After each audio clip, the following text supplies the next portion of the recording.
Welcome to Low Key PD. In this video, we're going to explore how to get add-ons to increase the functionality of your Google Forms.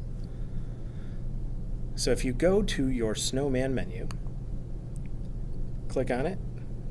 Near the bottom, you'll see add-ons.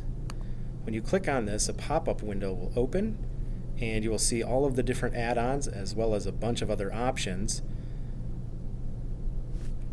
for your Google Forms. Right now, depending on how the settings are at the administrative level for Google users, if you work in like a school district or for a business, some of these might be blocked.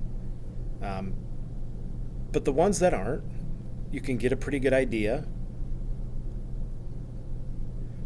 for what these different add-ons will do just by reading the description. If you see one that you like, all right, so let's do timer for Google Forms. Click on that.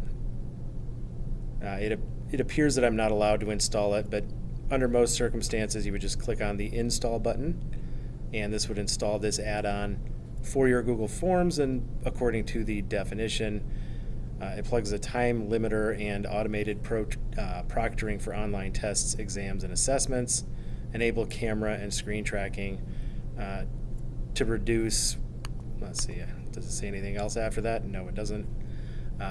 But there's a bunch of different things that you can add to your Google Forms that allows you to use them in ways that generally Google Forms by themselves do not permit.